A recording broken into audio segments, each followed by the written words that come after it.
ज़मीन, जंगल, इनकी सिर्फ बातें हो रही हैं। पर्यावरण को बचाने की सिर्फ बातें हो रही हैं, बाकी उसके लिए काम कोई नहीं कर रहा है। पर्यावरण को बचाने की बात सिर्फ किताबों में और बड़े बड़े मंचों पर अच्छी नहीं लगती हैं। जल, ज़मीन, जंगल, ये सब हमारे जीवन का महत्वपूर्ण हिस्सा है। इनके बगैर हमारा जीवन कुछ भी नहीं है। हम सब जानते हैं, उसके बावजूद इनको बचाने के लिए कितना काम किया जा रहा है, कितनी इनकी सुरक्षा की जा रही है, और अगर की जा रही है तो इस प्रकार की घटनाएं फिर देखने को क्यों मिल रही हैं। सवाल बहुत हैं, लेकिन इनके जवाब देने को कोई तैयार नहीं है।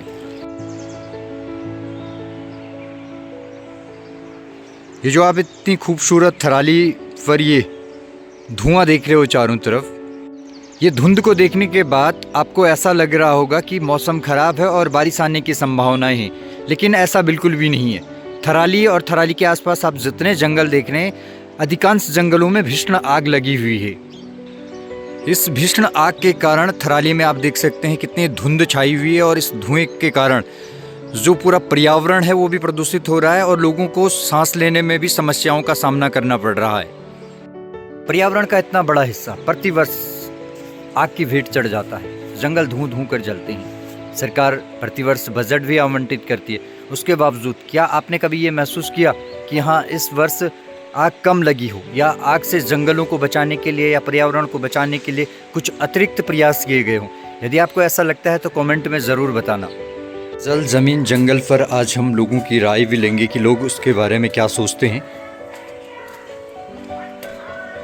ये भी पर्यावरण का ही हिस्सा है। इस वीडियो को देखने के बाद कुछ लोगों को ज़रूर परेशानी हो सकती है, लेकिन मुझे भी परेशानी हुई जब मैं सुबह आया। मुझे चारों तरफ का वो सुंदर नज़ारा दिखाई नहीं दिया जिसको मैं अमूमन देखा करता हूँ, या मेरी आंखें जिसे देखना पसंद करती हैं। भाई, चारों तरफ धुंध छाई हुई है तो आवाज़ तो उठेगी। अरे यार, पता है क्या, आजकल ये जंगलों में आग लगी हुई है ना, उसकी वजह से हो रहा है बेटा ये धुआं। उससे थोड़ा सा दिक्कत होती है ना, सभी को होती है। मैं पहुंच गया हूं दुकान पे, और आज की वीडियो में जल, ज़मीन और जंगल की बातें लास्ट तक होती ही रहेंगी, लेकिन काम भी होता रहेगा।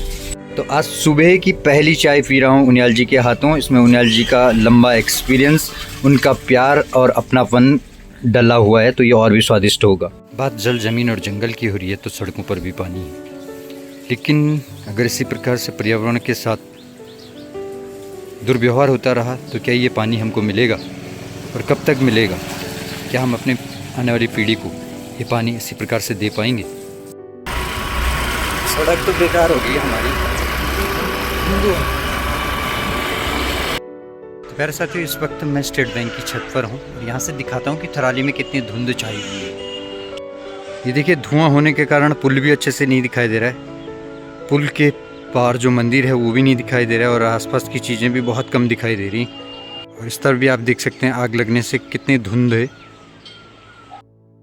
और दूसरी चीज़ मैंने ये महसूस की, आग लगने के बाद ना गर्मी ज़्यादा महसूस हो रही है।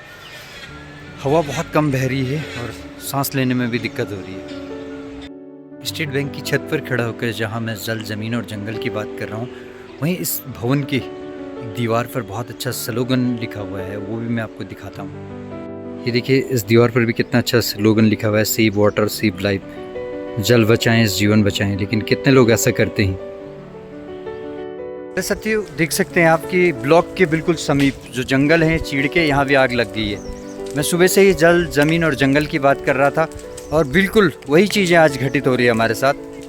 देखिए, ये हमारा ब्लॉक कार्यालय, और ब्लॉक कार्यालय के समीप जो ये चीड़ के जंगल हैं, मुख्य बाजार थराली के बिल्कुल ऊपर वाले जंगल, इन जंगलों में देखिए अभी अभी आग लग गई है। आग लगने के कारण तो पता नहीं है, बट आग लग गई है। आग लगी है तो धुआं भी उठेगा, धुआं उठेगा तो पॉल्यूशन होगा, पॉल्यूशन होगा तो सबको समस्याएं होंगी, हेल्थ इश्यूज़ होंगे, दूसरे इश्यूज़ होंगे। इसीलिए सुबह से ही आज मैं चिंता जाहिर कर रहा था इस पूरी चीज़ों को लेकर के, और इसीलिए इसी के रिगार्डिंग आज मैं वीडियो बना रहा हूँ। अब चीज़ें हो तो रही, पर इन चीज़ों को कैसे, इनसे रोकथाम की जाए, कैसे बचाया जाए इससे। और ये देखिए, कुछ लोग अभी अपने घर के लिए जा रहे हैं, लेकिन अभी उनका रास्ता भी ब्लॉक हो गया, और इस धुएं के बीच में भगवान न करे अगर कोई फंस जाए, सांस लेना दुश्वार हो जाएगा, यहाँ तक कि उसकी जान भी जा सकती है। चिरंजीव हो। जहाँ जहाँ मैं नज़रें उठा के देखता हूँ, मेरे अपने लोग मुझे दिख ही जाते हैं भाई।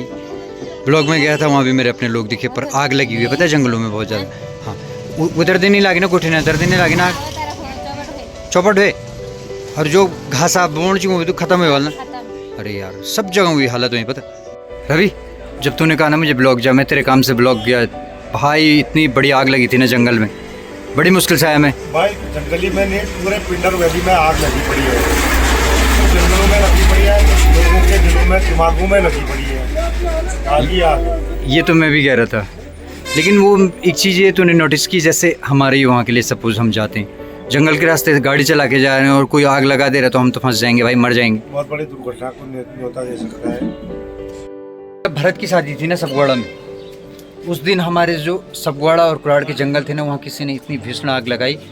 मैं और मोहित हम रात को घर जा रहे थे, हम दोनों धुएं के बीच में फंस गए, हम ना वापस आ सकते थे। हमारे पास सिर्फ एक रास्ता था कि हमें आगे बढ़ना है, चाहे हम मरें या बचें। हम अपनी जान बचा करके वहाँ से भागे, लेकिन उसी रात को फिर वहाँ 30 से 40 पेड़ टूटे उसी आग लगने के कारण। और जो पूरी बारात रात को आई, तो बारात के जो जितने भी बाराती थे उन्होंने पेड़ काट के फिर रात 2 बजे हम लोग घर पहुँचे, मीन्स वो लोग घर पहुँचे। तो उस आग ने इतनी तबाही मचाई थी। तो आग क्या कर सकती है और क्या नहीं कर सकती है, इसका अंदाज़ा वही लगा सकता है जिसने कभी इसका सामना किया हो भाई। तो इस समय हमारे साथ हमारे बीच में मुन्ना राम जी हैं। आप वन सरपंच रहे 15 साल।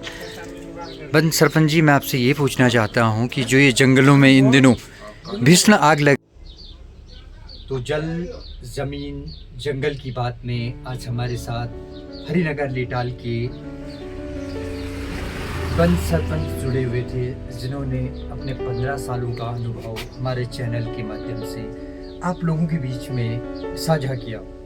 उनका कहने का मतलब ये है कि प्रतिवर्ष जो फॉरेस्ट डिपार्टमेंट है उसको सरकार भारी भरकम बजट देती है जंगलों को आग से बचाने के लिए, पर्यावरण को सशक्त और मजबूत करने के लिए विभिन्न प्रकार के पर्यावरण में वृक्ष लगाए जाते हैं। लेकिन वो जो वृक्षारोपण होता है वो एक गलत सीजन में, गलत समय पे वृक्षारोपण होने के कारण वो जो पौधे हैं वो पनप नहीं पाते हैं और समय से पहले ही मर जाते हैं, जिससे जो पूरा बजट है वो बजट सही तरीके से उपयोग में नहीं लाया जा सकता, लाया जाता है, जिससे उन पैसों का पूरा नुकसान होता है। इससे ना ही जल जमीन जंगल को कोई फायदा मिलता है, पर्यावरण में प्रत्येक दिन समस्याएं बढ़ती जा रही हैं। उनका कहने का ये भी तात्पर्य है कि जल जमीन जंगल को बचाने के लिए सरकारी विभाग और महकमे की जरूरत नहीं है, बल्कि जो स्थानीय लोग हैं, जो गांव के लोग हैं, जो जल जमीन और जंगल से जुड़े हुए हैं, उन लोगों को आगे लेकर आना चाहिए, उनको जिम्मेदारी देनी चाहिए। तब जाकर इस जल जमीन और जंगल को बचाने का जो नारा है वो कहीं न कहीं धरातल पर सार्थक होता नजर आएगा। अदरवाइज प्रतिवर्ष इसी प्रकार के बजट आते रहेंगे, धरातल पर उन्हें उपयोग में भी लाया जाएगा और अंततः उसका जो परिणाम है वो शून्य प्राप्त होगा। तो बहुत अच्छा अनुभव था जो सरपंच जी ने साझा किया। एंड आज का ये वीडियो भी मुझे पूरी उम्मीद है आपको बहुत पसंद आया होगा। इसी प्रकार के जो जन समस्याएं हैं, प्रकृति से जुड़ी हुई जो समस्याएं हैं, उनसे संबंधित वीडियो हम आप लोगों के लिए आगे भी लेकर आते रहेंगे। आपने इस वीडियो को अंत तक देखा, मैं आप सभी का हृदय की गहराई से आभार व्यक्त करता हूं। आगे भी मैं आप लोगों के लिए इस प्रकार के वीडियो लेकर आते रहूंगा। सो आज के इस वीडियो में इतना ही। आप सभी का बहुत बहुत धन्यवाद इस वीडियो को देखने के लिए। ओह माय गॉड, बहुत तेज हवाएं और तूफान। ये देखिए, ये तूफान भी जल जमीन और जंगल का हिस्सा है। संजय बाजार की पूरी धूल साफ होगी भाई। तू बात